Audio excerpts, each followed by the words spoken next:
লেখিকা দিয়া ঘোষের চরিত্রহীনা। মেঘা আয়নার সামনে দাঁড়িয়েই আছে অনেকক্ষণ ধরে। বারবার নিজেকে আজ দেখছে। নিজেকে ওর কোনোদিন পছন্দ ছিল না, কিন্তু সেদিন যখন ও সূর্যাস্তের শেষ লালাভার মতো লালচে হলুদ রঙা চুড়িদারটা পরে পড়তে গেছিল অবিনাশবাবুর কাছে, মৃগাঙ্ক ওর পাশে দিয়ে বেরিয়ে যাবার সময় টুক করে বলে দিয়ে চলে গেল, কাঁচা হলুদের মতো উজ্জ্বল লাগছে। সেই মুহূর্ত থেকে মেঘা নিজেকে ভালোবেসে ফেলেছে। টিউশন থেকে সেদিন রুদ্ধশ্বাসে দৌড়েছে বাড়ি। কখন একটিবার আয়নার সামনে দাঁড়াবে, নিজেকে দেখবে একবার। ছোট থেকে সবাই বলতো গায়ের রংখানা ভগবান একেবারে ঢেলে দিয়েছেন, ঠিক যেন গোলাপি একটা আপেল। কিন্তু বেখেয়ালি বেহিসেবি আপনহারা মেঘা কোনোদিনই সেসব দিকে তাকায়নি। মেঘার মা অনন্যাও কোনোদিন মেয়ের সামনে মেয়ের রূপের প্রশংসা করেনি। যদি মেয়ের মধ্যে রূপের অহংকার জন্মায়, আর সেই অহংকার থেকে মেঘার নিষ্পাপ মানসিকতার যদি ক্ষতি হয়, সেই ভয়ে কয়েক মাস আগে মেঘা 9 উঠেছে। এতদিন সমস্ত প্রাইভেট টিউটর বাড়িতে রেখেই পড়িয়েছে ওর বাবা সিদ্ধার্থ, আর ওকে সেই পড়া নিজের হাতে তৈরি করাতো অনন্যা। কিন্তু এবার তো বাইরে পড়তে যেতেই হবে। এই নিয়ে অনন্যা আর সিদ্ধার্থের মধ্যে বাগবিতণ্ডাও হয়েছিল। কি দরকার মেঘাকে বাইরে ব্যাচের মধ্যে পড়তে পাঠানোর? ভালো ভালো ছাত্রছাত্রীদের তো বাড়িতে বসে টিউটর দিয়ে পড়ানো হয়। নিরিবিলিতে পড়াশোনা ভালো হয়। মেয়ে বড় হচ্ছে, ওই ব্যাচের মধ্যে গিয়ে ছ্যাবলামো শিখবে, 5টা ছেলে ওর পেছনে লাগবে। দেখি তো সব রাস্তা দিয়ে ছেলেপেলেগুলো যায় অসভ্যের মতো হাহা হিহি করতে করতে। দেখো, আজ নয় কাল তো ওকে বেরোতেই হবে। তুমি কি ওকে ঘর বন্দি করে রাখবে নাকি? তাছাড়া দরকার নেই আমার মেয়ের অমন ফার্স্ট হয়ে যেখানে ও বইয়ের বাইরে কিছুই জানবে না। ব্যাচের মধ্যে গেলে আর 5 জন ভালো খারাপ ছেলে মেয়ের সাথে মিশবে, তবেই তোর জ্ঞান বুদ্ধি খুলবে, দুনিয়াটা চিনতে শিখবে।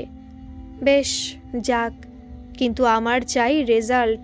যদি ওটা খারাপ হয় তাহলে কিন্তু আমি তোমাকেও ছেড়ে দেব না অনন্যা, বলে রাখলাম। শেষ পর্যন্ত অনন্যার দায়িত্বে সিদ্ধার্থ রাজি হলো মেঘাকে বাইরে টিউশন পড়তে পাঠাতে। মাস 3 হলো মাত্র। মেঘার সব সাবজেক্টে একজন করে প্রাইভেট টিউটর। বাংলা টিউশন পড়তে গিয়ে প্রথম দিনেই মেঘাকে পড়তে হলো ফ্যাসাদে।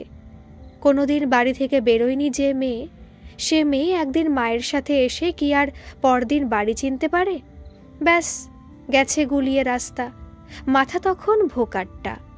এ বাবা, সব রাস্তাই তো একই রকম লাগছে, এবার স্যারের বাড়ি কোনটা কি করে চিনব? ভর দুপুরবেলা তখন তো রাস্তায় লোকও নেই একটাও। মিনিট 10 দাঁড়িয়ে থাকার পর হতাশ হয়ে যখন মেঘা ফিরে আসতে যাচ্ছে, ঠিক তখনই দেখলো একটা ছেলে সাঁ করে সাইকেল নিয়ে ঢুকলো ওর সামনের বাঁদিকের গলিতে। মেঘা ভাবল, যতদূর শুনেছি এই এলাকায় আর তো কেউ বোধহয় টিউশন পড়ান না, তাহলে এই ছেলেটা অবিনাশবাবুর কাছেই পড়তে আসেনি তো? দেখে তো আমার বয়সই লাগছে। মেঘা এগিয়ে গেল ছেলেটার পেছন পেছন।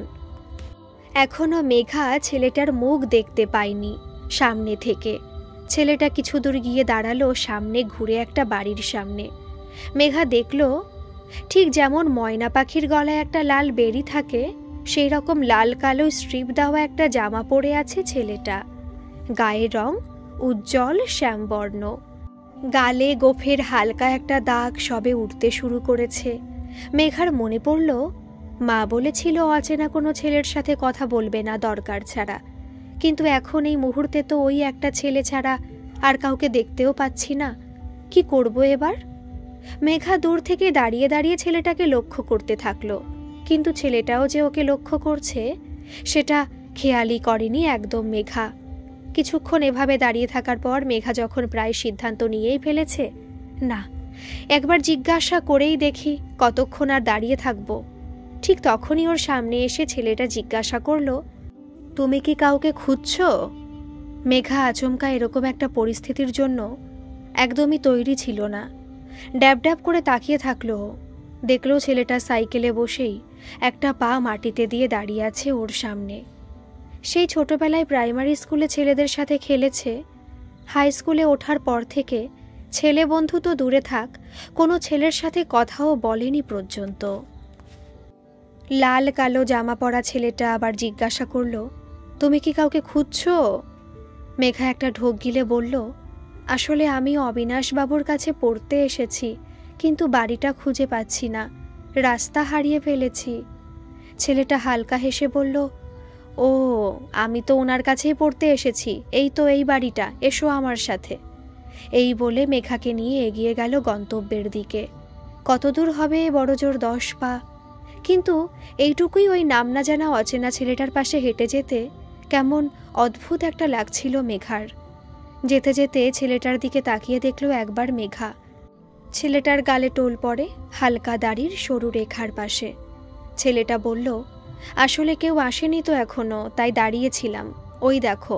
বলতে না বলতেই তোমার বান্ধবী এসে গেছে। মেঘা পেছন ঘুরে দেখলো শ্রমণা এসেছে। ছেলেটাকে দেখি শ্রমণা একগাল হেসে বলল, কিরে মৃগাঙ্ক, কখন এলি? ওদিক থেকে উত্তর এলো, এই তো একটু আগে রে। মৃগাঙ্ক আর শ্রমণার মধ্যে গল্প শুরু হলো, কিন্তু মেঘার কানে তার এক বিন্দু ঢুকল না। ঢুকলো শুধু একটাই নাম, মৃগাঙ্ক। কিছুদিনের মধ্যেই ওই ব্যাচের বেশ প্রিয় পাত্রী হয়ে উঠেছে মেঘা। স্যারও ওকে খুব স্নেহ করেন ওর মিষ্টি স্বভাব আর অধ্যাবসায়ের জন্য। ইতিমধ্যে মৃগাঙ্কর সম্পর্কে অনেক কিছুই জানতে পেরেছে মেঘা। যত জেনেছে ওর প্রতি আকর্ষণ তত বেড়েছে। পড়ার টেবিলে বসে বইয়ের মধ্যে মেঘা মৃগাঙ্ককে দেখতে পেত। খোলা জানলার ধারে পড়তে বসতে একদম ভালোবাসে না মেঘা, কিন্তু ইদানিং খোলা জানলা ওর বড্ড প্রিয় জায়গা হয়ে উঠেছে। উত্তুরে হাওয়া এসে উড়িয়ে দেয় ওর চুলগুলো। বই হাতে নিয়ে বসে থাকে মেঘা। চোখ বন্ধ করলেই ওর মনের আয়নায় ভেসে ওঠে মৃগাঙ্কর গালের টোলটা। একটা অদ্ভুত ভালো লাগার আচ্ছন্নতায় ভেসে যাচ্ছিল মেঘা। নিজের অজান্তেই বলে উঠল, মৃগাঙ্ক মেঘা। বলে লজ্জায় লাল হয়ে গেল। হয়তো জীবনের প্রথম বসন্তের ছোঁয়া লাগতে শুরু করেছে মেঘার জীবনে।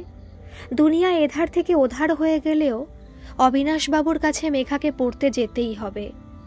মৃগাঙ্ক বসত ঠিক এমন জায়গায় যেখান থেকে মেঘাকে সরাসরি দেখা যায়। যেদিন টিউশন থেকে পড়ে বাড়ি ফিরতে রাত হয়ে যেত, সেদিন মৃগাঙ্ক আসত সাইকেল নিয়ে মেঘার পেছন পেছন। মেঘা যদিও একা ফিরত না, ওর সাথে সবসময় থাকতো ওর অন্তরঙ্গ বান্ধবী শ্রমণা। ওরা দুজন সবসময় একসাথে থাকত। স্কুলে এমনকি টিউশনে ওরা পাশাপাশি বসত। একে অপরের সাথে নিজেদের সব কথা ভাগ করে নিত ওরা। মেঘা বুঝতে পারত মৃগাঙ্ক ওকে পছন্দ করে, কিন্তু লজ্জায় কোনোদিন সেই কথাটা মেঘা কাউকে বলতে পারেনি। মাধ্যমিক পরীক্ষা শেষ, সবার খুব আনন্দ। মন খারাপ শুধু মেঘার। ওর প্রাণের প্রিয় বান্ধবী শ্রমণার বাবা ট্রান্সফার হয়ে যাচ্ছে, চলে যাচ্ছে ওরা অনেক দূরে। মন খারাপ আর চেপে রাখতে না পেরে মেঘা অনন্যাকে বলল, মা প্লিজ একটা দিন শ্রমণাদের বাড়িতে থাকতে দাও না গো। এরপর তো ওরা চলেই যাবে, আর কোনোদিন ফিরবে না এখানে। মেয়ের চোখ ছলছল করছে দেখে শেষমেশ অনন্যা বলল, ঠিক আছে যা, কিন্তু ফোন করবি পৌঁছে, আর বেশি রাত জাগবি না, একদম দুষ্টুমি করবি না। একগাল হেসে মেঘা অনন্যাকে জড়িয়ে ধরল, আমার সোনা মা। সেদিন রাতের বেলা খেয়ে দে দুই সখীতে শুতে গেল। ঠিক করাই ছিল আজ সারা রাত গল্প করবে। মেঘাও ঠিক করেছিল চলে যাবার আগেও শ্রমণাকে বলবে যে ও মৃগাঙ্ককে ভালোবাসে। শ্রমণা মেঘার গলা জড়িয়ে ধরে বলল, জানিস তোকে আজ আমার জীবনের একটা গুরুত্বপূর্ণ সিক্রেট বলবো। মেঘা বলল, বল বল, আমারও তোকে একটা কথা বলার আছে, তুই আগে বল তারপর বলছি। শ্রমণা উপুর হয়ে শুয়ে বালিশের মধ্যে মুখ গুজে বলল, মৃগাঙ্ক আমাকে প্রপোজ করেছে। মেঘার কেমন একটা লাগলো শুনতে, মাথাটা হ্যাং করে গেল। শ্রমণা আবার বলতে শুরু করলো, মৃগাঙ্ক নাকি ক্লাস 9-এর প্রথম দিন থেকে আমাকে পছন্দ করে, কিন্তু কোনোদিন সাহস করে বলতে পারেনি। মেঘা চুপচাপ বসে বসে শুনছে ওদের প্রেম কাহিনী। ওর শুধু মনে হচ্ছে তাহলে কি সব মিথ্যে ছিল, সব অভিনয় ছিল? নাকি আমি এখন স্বপ্ন দেখছি? হয়তো ঘুম ভেঙে উঠেই দেখব সব আগের মতো আছে।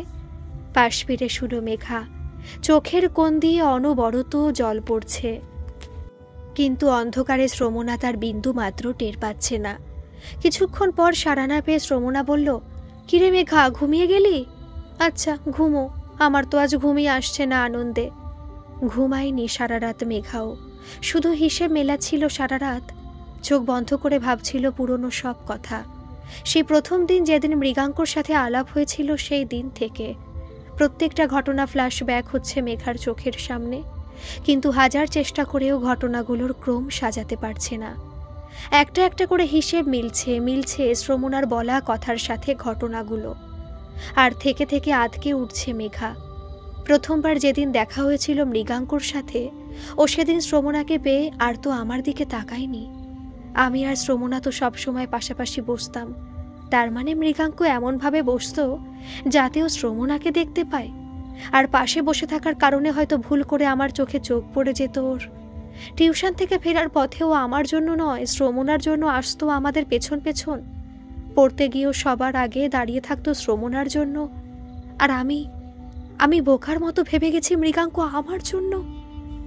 আর যেদিন আমাকে কাঁচা হলুদের মতো উজ্জ্বল বলেছিল, সেদিনটাও কি মিথ্যে ছিল? মনে পড়েছে, সেদিন তো শ্রমণাও ওই একই রঙের একটা জামা পরে গেছিল। ছি, এত বোকা আমি! এরকম একটা ভুল আমি কি করে করলাম? একটা একটা করে ঘটনার ব্যাখ্যা পাচ্ছে মেঘা, আর একটা একটা করে যেন পাথরের চাই এসে পড়ছে ওর বুকের ওপর। বাড়ি থেকে বেরোনোর আগে ঈশ্বরের কাছে মাঝে মাঝে বলতো, ঠাকুর, আমি বুঝতে পারি না মৃগাঙ্কই আমার ভালোবাসার মানুষ কিনা, তুমি আমাকে বুঝিয়ে দাও। আজ যদি আমার মৃগাঙ্কর সাথে রাস্তায় দেখা হয়, তাহলে আমি বুঝে নেব ওই আমার ভালোবাসার মানুষ। ঠিক সেই দিনই রাস্তায় দেখা হয়েছে মেঘার মৃগাঙ্কর সাথে। মেঘার বুকে রক্ত ছলকে উঠত।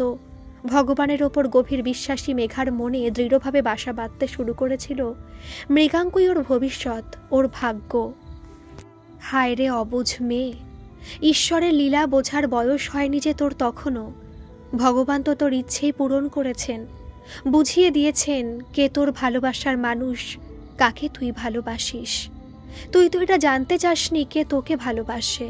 শুরু হলো মেঘার ঈশ্বরের প্রতি অবিশ্বাসের পথ চলা। কিছুদিনের মধ্যেই শ্রমণা চলে গেল শহর ছেড়ে। মেঘাও ছেড়ে দিল অবিনাশ বাবুর কাছে পড়তে যাওয়া। সবকিছু জানার পর আর ওর ক্ষমতা ছিল না মৃগাঙ্কর চোখে চোখ রাখার। তাই চুপচাপ সরে এলো নিজের বেস্ট ফ্রেন্ড আর জীবনের প্রথম প্রেমের মধ্যে থেকে। তুলে দিল নিঃশব্দে নিজের প্রথম প্রেমকে প্রিয় বান্ধবীর হাতে। মাধ্যমিকে ভালো রেজাল্ট করেছে মেঘা। শ্রমণার সাথে ও আর কোনো যোগাযোগ রাখেনি। রেজাল্ট বেরোনোর পর একদিন শ্রমণা ফোন করেছিল, কেমন আছিস মেঘা? এই তো চলছে রে, আমি চলে আসার পর আর একটিবারও আমার খোঁজ নিলি না। ফোনের ওপারে শুধু একটা দীর্ঘশ্বাস শোনা গেল, কিন্তু মেঘা নিরুত্তর। এত স্বার্থপর তুই মেঘা, যেই আমি চলে এলাম অমনি আমার সাথে সব যোগাযোগ বন্ধ করে দিলি। আমার দরকার ফুরিয়ে গেছে তাই আমাকে ছেটে ফেললি তোর জীবন থেকে, তাই না রে? আমাদের বন্ধুত্ব, সারা রাত ধরে গল্প সব ভুলে গেলি? না, সেরকম কিছু নয়। মেঘার গলাটা ভারী হয়ে এসেছে। তাহলে কিরকম মেঘা? ঠিক আছে, তুই যখন চাস না তখন আমি তোকে জোর করব না। ভালো রেজাল্ট করেছিস শুনলাম, অনেক শুভেচ্ছা, ভালো থাকিস। রাখলাম। ফোনটা কেটে গেল। মেঘার আর একটা কথাও বেরোচ্ছিল না গলা দিয়ে। নিজের প্রিয় বান্ধবীকে শেষবারের মতো ভালো থাকিসটুকুও বলতে পারল না। অনন্যা ডাকল, মেঘা খেতে আয়, দেখ আজ তোর সব প্রিয় রান্নাগুলো করেছি। আজ আমার মেয়েটা জীবনের প্রথম পরীক্ষায় এত ভালো রেজাল্ট করেছে। তোর বাবার কাছে তুই আমার মুখ ছোট হতে দিসনি, আমার সোনা মা, আয় তোকে খাইয়ে দিই। টেবিলে এসে চুপ করে বসল মেঘা। অনন্যা একটার পর একটা গ্রাস তুলে দিচ্ছে মেঘার মুখে। মেঘা নির্বিকারভাবে খেয়ে যাচ্ছে। বোধহয় ঢোক গিলতে কষ্ট হচ্ছে, গলার কাছে যেন কি একটা আটকে আছে। অনন্যা খেয়াল করল মেঘা আজকাল আর ওকে জড়িয়ে ধরে না, গুনগুন করে না, খেতে বসে অনর্গল বকবক করে না। আস্তে করে অনন্যা জিজ্ঞাসা করল, শ্রমণাকে মিস করছিস মেঘা? এইটা শোনার অপেক্ষাতেই যেন ছিল মেঘা। কথাটা বলা মাত্রই মেঘা জাপটে ধরল অনন্যাকে। মায়ের বুকের নরমে মুখ গুজে হাউ হাউ করে কেঁদে উঠল মেঘা। কতদিন কারোর সামনে এইভাবে কাঁদে না মেঘা, যেন কতকাল ধরে পুষে রাখা জমানো কষ্ট আজ মুক্তি পাচ্ছে। অনন্যা মেঘার মাথায় হাত বুলিয়ে বলল, মন খারাপ করো না সোনা, শ্রমণা যে অমন মেয়ে তা তো আগে বুঝতে পারিনি আমিও। চলে গেল কি ভুলে গেল, একবারও আর খোঁজও নিল না তোর। আসলে দুনিয়াটা বড্ড স্বার্থপর রে, ভুলে যাও সব। কিন্তু কি করে ভুলবে মেঘা জীবনের প্রথম প্রিয় বান্ধবী, প্রথম প্রেম, প্রথম মিথ্যেকে? মেঘা যে আর কিছুতেই সহ্য করতে পারত না শ্রমণার মৃগাঙ্ককে একসাথে। শ্রমণার সাথে যোগাযোগ রাখলেই তো হয় ওকে ওর মুখ থেকে মৃগাঙ্কর কথা শুনতে হতো, আর না হয় মেঘার মনে মৃগাঙ্কর প্রতি যে দুর্বলতা আছে সেটা শ্রমণার সামনে ধরা পড়ে যেত। সেটা যে কিছুতেই মেঘা হতে দিতে পারে না, তাই তো নিজেকে সরিয়ে এনেছে শ্রমণার কাছ থেকে, নিজেকে স্বার্থপর বানিয়েছে ওর কাছে। অনন্যা যাতে শ্রমণাকে নিয়ে কোনো কথা না বলে তাই মিথ্যে করে বলেছে যে শ্রমণা ওর সাথে স্বার্থপরতা করেছে। জীবনে প্রথমবার মিথ্যে বলেছে মাকে, কিন্তু কী বা করার ছিল ওর? একটা সত্যি বাঁচাতে, একটা সত্যি লুকোতে যদি এরকম হাজারটা মিথ্যে বলতে হয় তবে মেঘা বলবে। মায়ের বুক থেকে মাথা তুলে চোখ মুছে শক্ত হয়ে স্বাভাবিকভাবে মেঘা বলল, বাকিটুকু খাইয়ে দাও মা, আর কোনোদিন আমার সামনে শ্রমণার নাম করো না। খাওয়া শেষ করে মেঘা উঠে গেল টেবিল ছেড়ে, শুধু মনে মনে বলল, অভিনয়টা আমি ভালোই শিখে গেছি আজকাল। 2 বছর কেটে গেছে। এরপর সায়েন্স নিয়ে পড়ে উচ্চ মাধ্যমিকে ভালো রেজাল্ট নিয়ে পাশ করে বেরিয়েছে মেঘা। কিন্তু এই 2 বছরে বদলে গেছে মৃগাঙ্ক আর মেঘার সম্পর্কের সমীকরণ, বা বলা ভালো 1 বছরের মধ্যেই বদলে গেছে সব মেঘার জীবনে। ক্লাস 12-এ উঠে মেঘার অঙ্কের শিক্ষক বদল হলো। নামকরাই শিক্ষকের কাছে যাওয়াই মেঘার জীবনের সব চাপা কষ্টের অবসান ঘটালো। মেঘা পড়তে যাবার কিছুদিন পর একদিন সেখানে পড়তে এলো মৃগাঙ্ক। মৃগাঙ্ক ছাড়া ওই ব্যাচের আর কাউকে তখন চেনে না মেঘা। ব্যাচের একমাত্র মেয়ে বলতে শুধু মেঘা। সব জড়তা কাটিয়ে মেঘা গিয়ে বসল মৃগাঙ্কর পাশে। মেঘাকে ওর পাশে বসতে দেখে মৃগাঙ্ক হালকা করে হাসল। ওর গালের সেই সুদৃশ্য টোলটা ফুটে উঠল নিমেষে। মেঘার বুকের ভেতরটা চিনচিন করে উঠল, কিন্তু তাও ও নিজেকে শক্ত করল। না, এই ব্যাচের অচেনা কোনো ছেলের পাশে বসার থেকে মৃগাঙ্কর পাশে বসবো আমি। হাজার হোক, ও তো তবু আমার চেনা, আর আমার মনের দুর্বলতা নিয়ে তো মৃগাঙ্ক কিছুই জানে না। ও তো অন্য কারোর। আমি কিছুতেই এই সিচুয়েশন থেকে পালাবো না। আমি থাকবো, শক্ত হয়ে থাকবে গাছের গুড়ির মতো। মৃগাঙ্ক আমাকে উপড়াতে পারবে না কিছুতেই। একদিন টিউশনে ছুটির পর মৃগাঙ্ক ডাকল, মেঘা একটু দাঁড়া, চলে যাস না। তারপর বন্ধুদের বলল, তোরা চলে যা, আমি পরে যাচ্ছি। বন্ধুরা চলে গেলে মেঘার কাছে গিয়ে মৃগাঙ্ক বলল, রোজ একা একা সাইকেল নিয়ে যাস তুই এতটা দূর, তাও একটা মেয়ে হয়ে, আর আমরা সব ছেলে হয়ে একসাথে যাই। ভয় করে না তোর এই সন্ধেবেলায় একা একা যেতে? মেঘা জোর করে ঠোঁটের কোণে একটু হাসি এনে বলল, জীবনটা তো একাই চলতে হবে বল, কতদিন আর অন্যের ওপর ভর করে থাকব? অন্তত যতদিন আমি আছি তুই আমার সাথে যাবি। দিনকাল ভালো নয়, জানি তুই খুব সাহসী মেয়ে, কিন্তু সব জায়গায় সাহস দেখানোর দরকার নেই। আমার তো তোদের বাড়ির পাশে দিয়েও গেলেও চলে, তোর সাথেই যাব আমি। ওইদিকে তো তোর বাড়ি যেতে ঘুরপথ হবে, শর্টকাট আছে তো তোর, সেটা আমি বুঝবো, তোকে অত বুঝতে হবে না। যত এবার, সন্ধে হয়ে আসছে। মুখের ওপর মেঘা আর না বলতে পারল না। সত্যি ছেলেটা খুব ভালো। আগে হলে হয়তো মেঘার মনে হতো মৃগাঙ্ক ওকে অন্য চোখে দেখে, তাই এত কিছু করছে, কিন্তু আজ তোর সত্যিটা জানা, মৃগাঙ্ক ওর বন্ধুত্বটুকু পালন করছে। কোনোদিন সেভাবে কথা হয়নি মেঘার মৃগাঙ্কর সাথে, কিন্তু অনেকটা পথ, অনেকটা সময় লাগবে সাইকেলে। এতটা পথ দুজন পাশাপাশি যাচ্ছে, অথচ কেউ কারোর সাথে কথা বলছে না। মেঘা ভাবছে মৃগাঙ্ক বলবে, আর মৃগাঙ্ক ভাবছে মেঘা। শেষে নিস্তব্ধতা কাটাতে মৃগাঙ্কই বলল, তুই তোদের মেয়েদের ব্যাচে না গিয়ে এই ব্যাচে এলি কেন? আসলে এই ব্যাচে টাইমের সাথে আমার হচ্ছে না, কিন্তু এই ব্যাচে তো একটাও মেয়ে নই, তোর বোর লাগবে না? কিছু করার তো নেই, এটুকু তো অ্যাডজাস্ট করতেই হবে। অবশ্যই করার আছে, আরে আমি তো আছি, আমার সাথে কথা বলবি। এমনিতেও তো আমার পাশেই বসিস, আমি থাকতে তোকে বোর লাগতেই দেব না। আর তোর বন্ধুরা, ওরা যদি রাগ করে বা তোকে লেকপুল করে, ছাড় তো, ওটাই তো ওদের কাজ, ওদের জন্য তো সব জায়গায় আমি আছি, তোর জন্য না হয় এই একটা ব্যাচে থাকলাম। মেঘার বাড়ির সামনে মেঘাকে নামিয়ে দিয়ে টাটা বলে চলে গেল মৃগাঙ্ক। সত্যি কি অদ্ভুত এই ছেলেটা, আমি তোর বন্ধুও নই, অথচ এই ব্যাচে আমি একা মেয়ে বলে কেমন মুহূর্তের মধ্যে আমার সাপোর্ট হয়ে উঠল, আমাকে বন্ধু বানিয়ে নিল। একরাশ ভালো লাগা নিয়ে মেঘা নিজের বাড়ির দরজা খুলল। তারপর থেকে ওরা খুব ভালো বন্ধু হয়ে গেছে, রোজ একসাথে ফেরে। মৃগাঙ্কর দৌলতে মৃগাঙ্কর কিছু বন্ধুরাও এখন মেঘার বন্ধু হয়ে গেছে। যে ব্যাচে পড়তে যেতে মেঘার সব থেকে বেশি বিরক্ত লাগবে ভেবেছিল, আজ সেটাই ওর প্রিয় টিউশন। মৃগাঙ্ক ওকে বুঝিয়েছে একটা ছেলে আর একটা মেয়ে বন্ধুও হতে পারে। বন্ধুত্ব জাতপাত ধর্ম বয়স লিঙ্গ নির্বিশেষে এমন একটা সম্পর্ক যেটা মানুষ জন্মগতভাবে পায় না, নিজে অর্জন করে। পৃথিবীর সব থেকে পবিত্র সম্পর্কগুলোর মধ্যে বিশেষ একটা। উচ্চ মাধ্যমিক শেষ, সবাই এসেছে শেষবারের মতো স্যারের সাথে দেখা করতে। মেঘার মৃগাঙ্কও এসেছে। বিগত 2 বছরে মেঘার মনে মৃগাঙ্কর জন্য আলাদা একটা জায়গা তৈরি হয়েছে। ঠিক বন্ধু না, ঠিক প্রেমও না, বন্ধুত্বের থেকে বেশি কিন্তু প্রেম নয়। বিদায় সংবর্ধনার পর মেঘা দাঁড়িয়ে আছে এক কোণে। মেঘাকে ওরকম একা দাঁড়িয়ে থাকতে দেখে মৃগাঙ্ক এগিয়ে গেল ওর কাছে। কি রে, এরকম মুখ ভার করে দাঁড়িয়ে আছিস কেন? আর তো আমাদের দেখা হবে না বল? কেন হবে না? নিশ্চয়ই হবে, তুই চাইলেই হবে। তা হয়তো হবে, তোর সাথে বন্ধুত্বের পর ছেলেদের প্রতি যে অস্বস্তি ছিল সেটা পুরো কেটে গেছে। তুই আমাকে শিখিয়েছিস বন্ধুত্বের মানে কি। আমারও মনটা খুব খারাপ রে, এই দিনগুলো খুব মিস করব। মৃগাঙ্ক মেঘার হাতটা নিজের 2 হাতের মধ্যে নিয়ে বলল, তোকে আমি ভুলবো না রে, যোগাযোগটা রাখিস।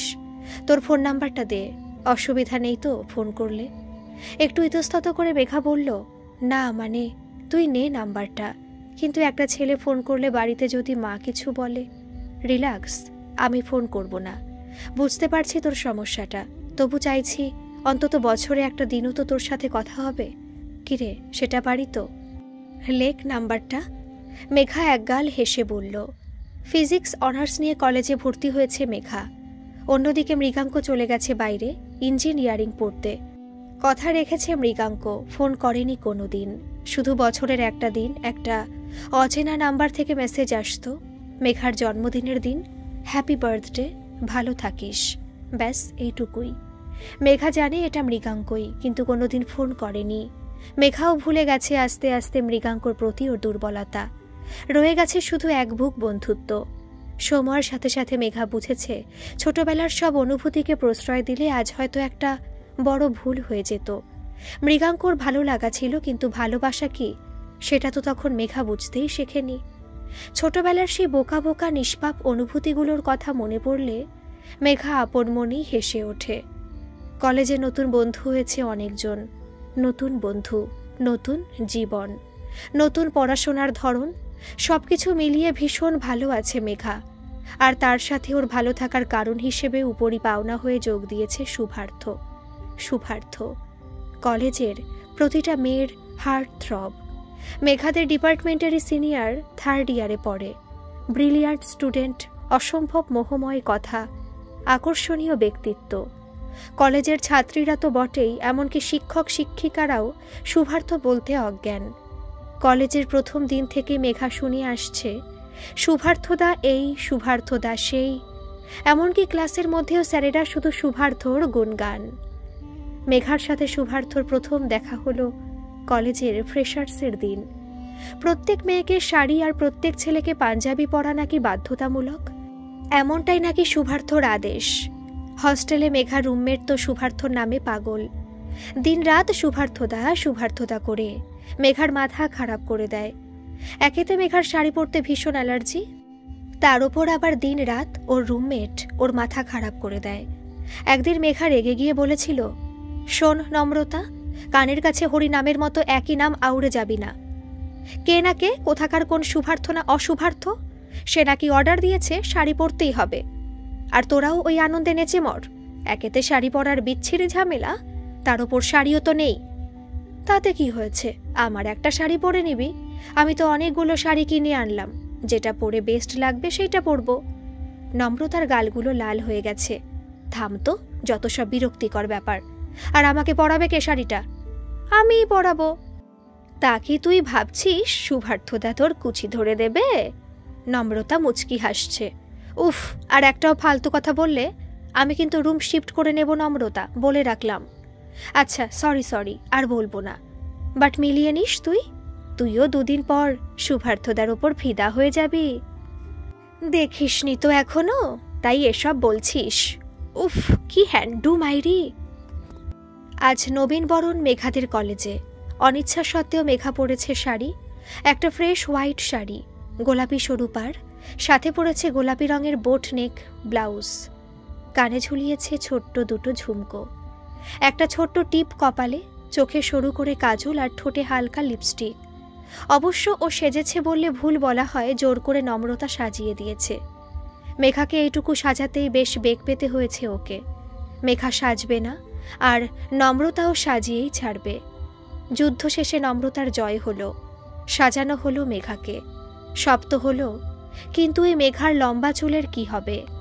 নম্রতা বলল, ইস কি দারুণ রে তোর চুলটা, খুলেই রাখ, যা লাগছে না তোকে। কজন প্রপোজ করে দেখবি আজকে, কিন্তু আমার শুভার্থদার দিকে নজর দিবি না বলে রাখলাম আগে থেকে। মুখ দিয়ে একটা ব্যঙ্গ মিশ্রিত বিরক্তিসূচক শব্দ করে মেঘা বলল, মরণ নেই তো রে আমার, তোদের ওই শুভার্থকে নিয়ে মরবো। আর কি বললি, চুল খুলে ভালো লাগছে? এই নে তবে। বলে মেঘা চুলটা টেনে খোপা করে নিল। নম্রতা লাফিয়ে উঠে বলল, এই কি করছিসটা কি?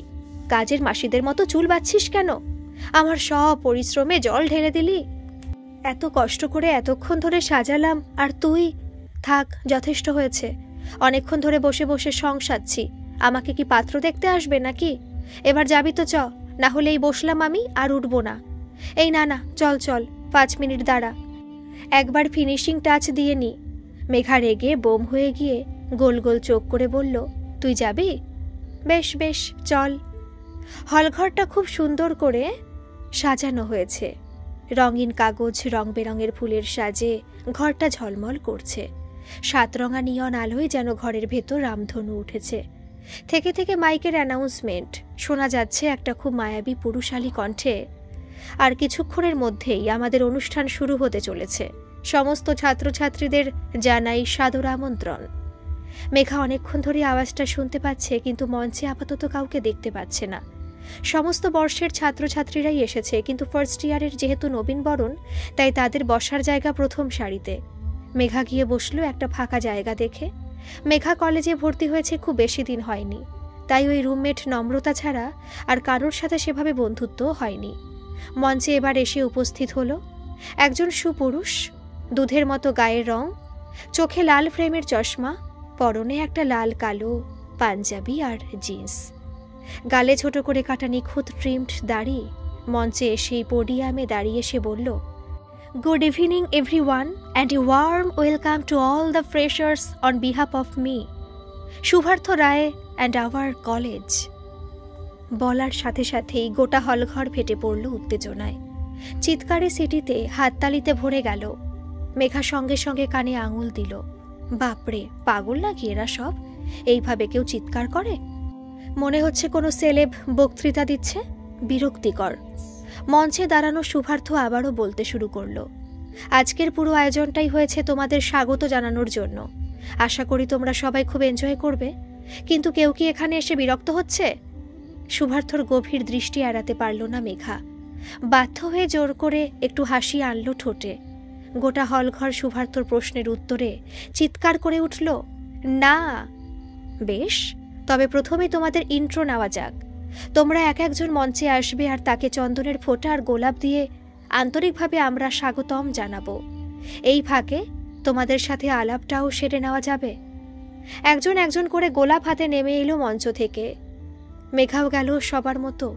সিনিয়র একজন মেয়ে ওকে চন্দনের ফোঁটা পরালো। তারপর শুভার্থ একটা গোলাপ মেঘার হাতে দিয়ে বলল, ওয়েলকাম। মেঘা অল্প একটু হাসি টেনে নেমে গেল তাড়াতাড়ি। ওর আর এইসব সার্কাস ভালো লাগছিল না। আর সব থেকে বেশি বিরক্ত লাগছিল শুভার্থকে। দেখলেই বোঝা যায় বড়লোক বাপের অকর্মণ্য ছেলে। স্টেজ থেকে নেমে যাওয়ার সময় পেছনে শুনতে পেল কেউ একজন বলছে, আরে তোমার নামটা তো বলে যাও। শুভার্থ হাতের ইশারায় থামিয়ে দিল ওর বন্ধুকে। শুধু এক দৃষ্টে চেয়ে রইল সাদা শাড়ি পরা মেয়েটার দিকে। খুবই অল্প প্রসাধনী, কিন্তু কি অপূর্ব মায়াময় মুখটা, কি ভীষণ মোহময়ী।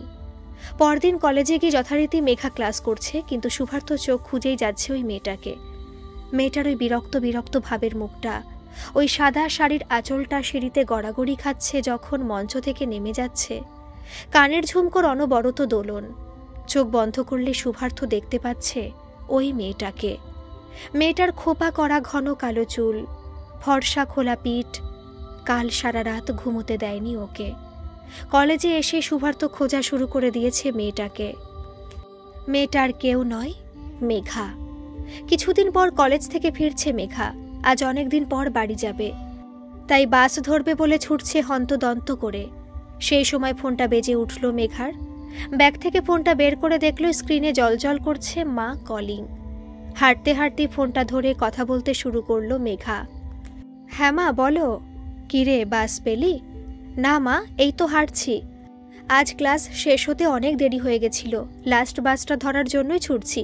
এই তো আর কিছুক্ষণের মধ্যেই। রাস্তার পাশে ছিটকে পড়ল মেঘা। কোনো কিছু বোঝার আগেই মেঘা দেখল একটা বাইক ফুল স্পিডে ওর প্রায় গা ঘেঁষে বেরিয়ে গেল, আর সামনে দাঁড়িয়ে আছে শুভার্থ। মেঘা, উফ মাগো বলে যন্ত্রণায় কোকিয়ে উঠল। শুভার্থ ছুটে এসে বলল, এ কি, তোমার পায়ে তো অনেকটা কেটে গেছে, চলো ডাক্তারখানা যাবে, না হলে সেপটিক হয়ে যাবে। তুমি আমাকে ওরকম ধাক্কা দিয়ে ফেলে দিলে কেন? মেঘা চিৎকার করে উঠল রাস্তার মাঝে। রাস্তায় তখন লোক জড়ো হয়ে গেছে। ভিড়ের মধ্যে থেকে একজন বলল, তোমাকে ধাক্কা দিয়ে সরালো বলেই অল্পের ওপর দিয়ে গেল, বেঁচে গেলে, না হলে যা স্পিডে আসছিল বাইকটা। মেঘা একরাশ বিস্ময় নিয়ে শুভার্থর দিকে তাকিয়ে। মেঘার পাশে পড়ে থাকা ফোনে অনন্যা তখন হ্যালো হ্যালো করে যাচ্ছে। শুভার্থ ওর পাশ থেকে ফোনটা তুলে নিয়ে বলল, কাকিমা, আমি শুভার্থ, 3rd ইয়ারে পড়ি। আসলে ওর একটা অ্যাক্সিডেন্ট হয়েছে, আমি ওকে নিয়ে ডাক্তারখানা যাচ্ছি। কি বলছো তুমি? মেঘার কি হয়েছে? চিন্তা করবেন না কাকিমা, মেঘা ঠিকই আছে, শুধু পায়ে একটু কেটে গেছে। আমি তাও একবার ডাক্তারের কাছে নিয়ে যাচ্ছি। মেঘা নামটা অনন্যার মুখ থেকেই প্রথম শুনল শুভার্থ। ফোনটা রেখে শুভার্থ বলল, তুমি একটু বসো, আমি আসছি। কিছুক্ষণ পর শুভার্থ ফিরল ওর রয়্যাল এনফিল্ড নিয়ে। মেঘা, উঠে এসো। মেঘা উঠল না। এর আগে কোনোদিন কোনো ছেলের বাইকের পেছনে বসেনিও। শুভার্থ এবার ধমক দিল, তোমাকে উঠে আসতে বলছি তো। ধমক খেয়ে কোনো রকমে উঠে গিয়ে বসলো বাইকে। বাইকে বসলে মেঘার কেমন একটা ভয় করে, খালি মনে হয় পড়ে যাবে। তাই ও সবসময় সামনের জনকে চেপে ধরে বসে। কিন্তু শুভার্থর কাঁধে হাত দিতে গিয়েও মেঘা দিতে পারল না। কি জানি, ভাববে হয়তো সুযোগ নিতে চাইছে। শুভার্থ দেখতে পেল সামনের আয়নায় মেঘা হাতটা কাঁধের ওপর তুলতে গিয়েও নামিয়ে নিল। পেছন না ঘুরে শুভার্থ বলল, হাতটা রাখতে পারো চাইলে, আমি অবশ্যই এটা মনে করব না যে তুমি সুযোগ নিচ্ছ। আমতা আমতা করে মেঘা বলল, আসলে বাইকে ওঠা অভ্যেস নেই তো। আমি কি তোমাকে কিছু জানতে চেয়েছি? মেঘা শুভার্থর কাঁধে হাত রাখল। বাইক স্টার্ট হতেই মেঘা খামছে ধরল শুভার্থর কাঁধ। ঝড়ের গতিতে ডাক্তারখানার উদ্দেশ্যে রওনা দিল রয়্যাল এনফিল্ড। ডাক্তারের ড্রেসিং তো হলো, কিন্তু মেঘা এবার ওই পা নিয়ে তো হাঁটতেই পারছে না। বাড়ি যাবে কি করে? মেঘা একটা ফোন করলো অনন্যাকে। মা, আমি আজ আর বাড়ি যেতে পারবো না। হ্যাঁ রে, তোর কি অনেকটা চোট লেগেছে? তোর বাবাকে পাঠাবো? না না, তেমন কিছু নয়, তবে পায়ে এমন জায়গায় লেগেছে যে আমি হাঁটতে পারছি না। গোড়ালির কাছে অনেকটা কেটে গেছে। ডাক্তারবাবু ওষুধ দিয়েছেন, ড্রেসিং করে দিয়েছেন। ওই ছেলেটা আছে তোর সাথে, না একা তুই? মেঘা আর চোখে একবার শুভার্থর দিকে তাকিয়ে বলল, সঙ্গেই আছে। ফোনটা রেখে দিয়ে মেঘা বলল, থ্যাঙ্কস শুভার্থদা, আমি এবার আসি। শুভার্থ রেড়ে করে উঠল, আসি মানে? তোমার পায়ের এই অবস্থা, ঠিক করে হাঁটতে পারছো না, যাবে কি করে বাসে? চলো, আমি তোমাকে ছেড়ে দিচ্ছি। থ্যাঙ্কস শুভার্থদা, কিন্তু বিশ্বাস করো আমি চলে যেতে পারবো, আমার খুব একটা অসুবিধা হচ্ছে না। শুভার্থ কোমরে হাত দিয়ে দাঁড়িয়ে বলল, বেশ, তুমি আমাকে এইখান থেকে মেন রোড অবধি হেঁটে দেখাও। মেঘা চেয়ার ছেড়ে উঠে দাঁড়ালো। একটা পা বাড়িয়ে মাটিতে ফেলতেই সঙ্গে সঙ্গে পাটা মোচকে ঘুরে পড়ে যাচ্ছিল মেঘা। শুভার্থ ছুটে এসে মেঘাকে ধরল। হলো শান্তি? এক পা হাঁটতে গেলেও তোমার অন্যের সাহায্য প্রয়োজন হচ্ছে, আর তুমি বলেছিলে একা একা যাবে। এবার পাকামো না করে চলো আমার সাথে। মেঘার আর মুখে কথা নেই। সত্যি ওর পায়ে ভীষণ ব্যথা করছে হাঁটতে গেলেই। শুভার্থকে ধরে ধরে খুঁড়িয়ে খুঁড়িয়ে গেল বাইকের কাছে। বাইকে উঠে বসার পর শুভার্থ এবার নিজে থেকে বলল, শক্ত করে ধরো, না হলে পড়ে যাবে। মেঘাকে পৌঁছে দিয়ে শুভার্থ ফিরল ওর রুমে। শুভার্থর এই শহরেই বাড়ি। ওর বাবা সরকারি ব্যাংক কর্মচারী, মা কলেজের প্রফেসর। ছোটবেলা থেকেই বিলাসিতায় বড় হয়েছে শুভার্থ। চাহিদা জিনিসটা কি সেটা বুঝে ওঠার সময়টুকু পায়নি। না চাইতে ওর প্রয়োজনীয় জিনিস পৌঁছে গেছে ওর হাতের সামনে। বাবা মায়ের একমাত্র আদরের ছেলে এত বিলাসিতাতেও বিগড়ায়নি, বরং পড়াশোনায় আর স্বভাবে তৈরি হয়েছে খাঁটি রত্ন। খুব শখ করে গেলবার জন্মদিনে গিফট চেয়েছিল শুভার্থ এই রয়্যাল এনফিল্ড। ওর ক্লাসমেট থেকে শুরু করে জুনিয়র প্রায় সব মেয়েরাই কম বেশি চেষ্টা করেছে ওর বাইকের পেছনের সিটে বসার, কিন্তু শুভার্থ কোনোদিন কাউকে বসায়নি। বন্ধুরা জিজ্ঞাসা করলে বলতো ওই জায়গাটা শুধু সেই বিশেষ মানুষটার জন্য। বিছানার উপর ব্যাগটা ধপ করে ফেলে রেখে শুভার্থ বাথরুমে গেল স্নানে। গাটা কেমন ম্যাচ ম্যাচ করছে, কাঁধের কাছটায় কেমন জ্বালা জ্বালা করছে। শার্ট খুলে বাথরুমে আয়নার সামনে দাঁড়ালো। দেখলো কাঁধের কাছে একটু ছিঁড়ে গেছে, নখ বসানোর দাগ স্পষ্ট। শুভার্থর মনে পড়ল মেঘা বাইকে বসার সময় ওকে খামচে ধরেছিল, হয়তো ওরই নখে ছিঁড়ে গেছে। কিন্তু আজ এই সামান্য জ্বালাটুকু ভীষণ ভালো লাগছে শুভার্থর। শাওয়ার চালিয়ে দিয়ে তার নিচে দাঁড়ালো। এই প্রথমবার কোনো মেয়েকেও বাইকে বসালো ওর পেছনের সিটে। চোখ বন্ধ করে শুভার্থ অস্ফুটে একবার বলে উঠল, মেঘা। হস্টেলে ফিরে ব্যান্ডেজ করা পাটা সাবধানে বালিশের ওপর রেখে বিছানায় গা এলিয়ে দিল মেঘা। ওর সারা শরীরে একটা যেন শিহরণ জাগছে। চোখ বন্ধ করলে ওর মনে পড়ছে শুভার্থর মুখটা। বাইকে আসার সময় মাঝে মাঝেই শুভার্থর পিঠে মেঘার শরীর ঠেকছিল। খামচে আঁকড়ে ধরেছিল মেঘা শুভার্থর কাঁধটা। মেঘার মনে হচ্ছে যেন ওর সারা শরীর জুড়ে শুভার্থর স্পর্শ লেগে আছে। কোলবালিশটা জাপটে ধরে ঘুমিয়ে পড়ল মেঘা। পরপর দুদিন মেঘা কলেজ যেতে পারেনি। সেই দিন সন্ধেবেলায় হঠাৎ নম্রতা এসে বলল, নিন ম্যাডাম আপনার ফোন।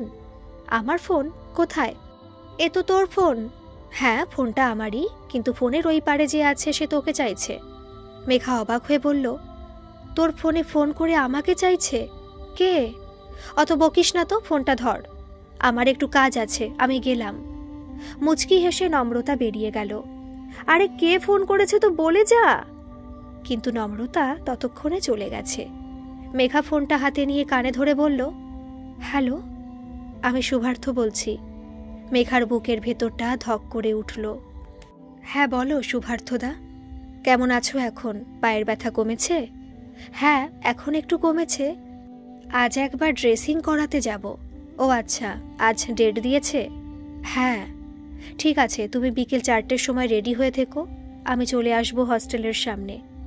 মেঘা অসম্ভব রকমের রিয়্যাক্ট করে উঠল। কেন? কেন মানে? তুমি তো বললে তোমার আজ ড্রেসিং করানোর ডেট, আমি নিয়ে যাব তোমাকে। না না, তোমাকে যেতে হবে না, আমি নম্রতাকে নিয়ে চলে যাব, আমার কোনো অসুবিধা হবে না। কিন্তু আমার অসুবিধা হবে, তোমার এই অবস্থা তো আমার জন্যই হয়েছে। আমি তোমাকে নিয়ে যাব অ্যান্ড দ্যাটস ফাইনাল। শুভার্থর কথায় যেন কি একটা আছে। হাজার চাইলেও মেঘা ওর মুখের ওপর কোনো কথা বলতে পারে না। কিন্তু মেঘার বুকের ভেতরটা যে ধুকপুক করছে। সেদিন ওর বাইকে বসার পর শুভার্থর হ্যাংওভার কাটতে পুরো 2 দিন সময় লেগেছে। আজ সেই হ্যাংওভার কাটতে না কাটতেই আবার সেই শুভার্থ। মেঘার মনে শুভার্থর জন্য একটা দুর্বলতা তৈরি হচ্ছে, কিন্তু মেঘা সেটা বাড়তে দিতে চায় না। আজ আবার যদি সেই দুর্বলতা বেড়ে যায়। দেখতে দেখতে 6টা মাস কেটে গেছে। মেঘা আর শুভার্থর মধ্যে একটা না বলা সম্পর্ক গড়ে উঠেছে। শুভার্থ কোনোদিন বলেনি যে গোপনে মেঘার চুলের গন্ধে নিজেকে হারায়। মেঘাও কোনোদিন বলতে পারেনি যে স্বপ্নে জাগরণে মেঘা শুধু শুভার্থকেই দেখতে পায়। তবু দুজনেই জানে কেউ কাউকে ছাড়া থাকতে পারবে না। চোখের ভাষার থেকে গভীরতা কি আর কোনো ভাষায় আছে? আজ মেঘার জন্মদিন। শুভার্থর গ্র্যাজুয়েশন শেষ হতে আর মাত্র কয়েক সপ্তাহ, তারপরেই ওর ফাইনাল পরীক্ষা। রাত 12টার সময় মেঘার ফোনটা বেজে উঠল। স্ক্রিনে ভেসে উঠল শুভার্থ কলিং। মেঘা ফোনটা ধরতেই শুভার্থ বলল, হ্যাপি বার্থডে মেঘা, খুব সুখী হও জীবনে, অনেক ভালো থেকো, ভালোবাসায় থেকো। থ্যাংক ইউ শুভার্থদা, আমি একদমই আশা করিনি যে তোমার মনে থাকবে। কেন, তোমার মনে এতদিনে এইটুকু আশাও কি তৈরি করতে পারিনি আমি? না মানে আসলে আমি ঠিক ওভাবে বলতে চাইনি। তুমি কি বলতে চাও আমি জানি, আর আমি এটাও জানি যে তুমিও জানো আমি তোমাকে কি বলতে চাই। কি? মেঘার হৃদস্পন্দন বেড়ে গেছে। তবে কি যেটা শোনার জন্য এতদিন মেঘা অপেক্ষা করেছে সেটাই বলবে আজ শুভার্থ? কেন তোমাকে আমি তুমি বলি মেঘা? কেন তোমাদের ব্যাচের বাকি মেয়েদের মতো তোমাকে বোনের মতো ভাবতে পারি না? কেন তোমাকে তুই বলতে পারি না? জানো তুমি? হয়তো জানি, তবু তোমার মুখে শুনতে চাই। সব কথা, সব অনুভূতি যদিও মুখে বলে বোঝানো যায় না, তবুও মেঘা তুমি যখন শুনতে চাইছো তখন আমি বলবো। জানি না কবে কি হয়, আর কোনোদিন বলতে পারবো কিনা। ফোনের ওপারে নিস্তব্ধতা, শুধু জোরে জোরে নিঃশ্বাস পড়ছে।